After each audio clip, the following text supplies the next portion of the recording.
2009లో ఆటోమొబైల్‌లోనే ఒక సంచలనం nano car. రూ. 1,00,000కే టాటా వారు తీసుకొచ్చారు. రతన్ టాటా గారు రూ. 1,00,000కి సామాన్యుడికి ఒక కారు అందించేలా చేయాలనే ఒక లక్ష్యంతో వచ్చినటువంటి ఈ యొక్క ప్రయత్నాన్ని చాలా వరకు చాలామంది కుట్రపూరితంగా నాశనం చేశారు. ఇక ఇందులో మన మమతా బేగం అయితే మొదటి స్థానంలో ఉంటది. పశ్చిమ బెంగాల్‌లో, అక్కడ కలకత్తాలో ప్లేస్ ఇవ్వకుండా చేయడం, దీని మీద నానా రకాలుగా అభాండాలు వేయడం, మిగతా వాళ్ళు కూడా దీని మీద రూ. 1,00,000కే కారు వస్తే ఇక మన పరిస్థితి ఏంటి అని చెప్పి మిగతా బ్రాండ్లు కూడా దీని మీద నెగిటివ్ ప్రచారం చేశాయి. అలాగే ఆ యొక్క మోడల్ కూడా జనాలకి నచ్చకపోవడం, తర్వాత దాన్ని రూ. 1,00,000కి అమ్మలేక రూ. 1,50,000 పైగానే అమ్మాల్సి రావడం, చాలా వరకు నానో కార్ల మీద చాలా వ్యతిరేకత వచ్చేసింది. దానికి తోడు ఈ డిజైన్ కూడా నచ్చలేదు. అది ఒక కారు లాగా అనిపించకపోవడం, ఆటో శబ్దం రావడం, ఏదో మొత్తానికి పికప్ లేదని చెప్పడం, ఇలా రకరకాలుగా. వాస్తవంగా చెప్పాలంటే 1,50,000కి ఒక కారు రావడం అనేది గొప్ప.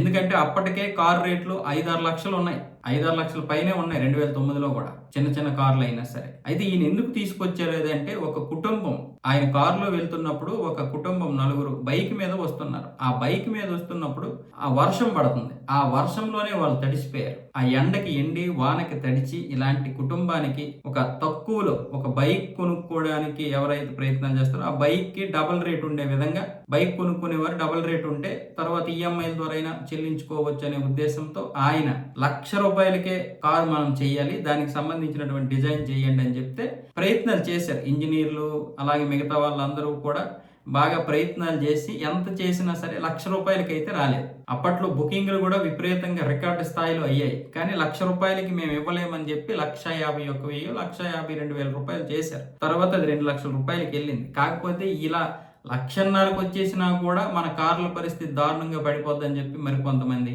రతన్ టాటా గారు దీన్ని ఉద్దేశించి మిగతా చేయలేకపోయారు. ఈ యొక్క కుట్రని ఛేదించలేకపోయారు. రాజకీయంగా దీని మీద చాలా బలమైనటువంటి ఒత్తిడి పెరిగింది 2009లో. ఎందుకంటే ఈ కార్లు వస్తే మాకు మిగతాది మా జీవితం వెళ్ళవు, మా వ్యాపారాలు పడిపోతాయి అని చెప్పి ట్యాక్సులు ఇవన్నీ మీకు కూడా ప్రభుత్వాలకు కూడా నష్టం ఏర్పడతాయి అని చెప్పడం, మమతా బేగం దీని మీద నెగిటివ్ చేయడం, భూమి ఇవ్వకపోవడం, ఇచ్చిన భూమిని తీసుకోవడం, రకరకాల ప్రయత్నాలు జరిగాయి. అంటే 2009లో జరిగిన తర్వాత ఆవిడ కమ్యూనిస్టులు భూమి ఇస్తే తర్వాత ఈవిడొచ్చి దాన్ని తీసేసింది 2011లో వచ్చిన తర్వాత. ఇలాంటి ఇదైతే ఇప్పుడేమొచ్చేసి వస్తున్నాయని చెప్తున్నారు. దీనికి సంబంధించి India design head Ajay Jain ప్రశ్నించినప్పుడు ట్రై చేస్తున్నాము, కాకపోతే ఈవీలో తీసుకురావడానికి ప్రయత్నాలు చేస్తున్నాం అని చెప్పి అంటున్నారు. నిజంగా ఇది గనక వస్తే మళ్ళీ ప్రజలు మంచిగా ఆసక్తి చూపిస్తారు. ఎందుకంటే ఇప్పుడున్నటువంటి కార్ల ధరలు మినిమం మనం 7 లక్షల రూపాయలు పెట్టాలి. 6 లక్షలు అయినా సరే ఆన్ రోడ్డు మీదకి వచ్చేసరికి 7-7.5 లక్షలు, ఇంకా 8 లక్షలు కూడా అయిపోతున్నాయి. మనల్ని 5 లక్షలని దింపుతారు, చివరికి అది 8 లక్షల వరకే అయిపోతుంది. మనం 10 లక్షల కారుకి వెళ్తే 15 లక్షల కారు కొనాల్సి వస్తుంది. కాబట్టి ఇప్పుడు ఈ కార్లు మధ్య తరగతి వాళ్ళకి చాలా బాగా ఉపయోగపడతాయి. ఒక 2 పిల్లలు, భార్యాభర్తలు ఉన్నటువంటి కుటుంబానికి చాలా బాగా ఉపయోగపడతాయి. బయటికి వెళ్ళడానికి, పార్కింగ్కి, అన్నింటికీ కూడా.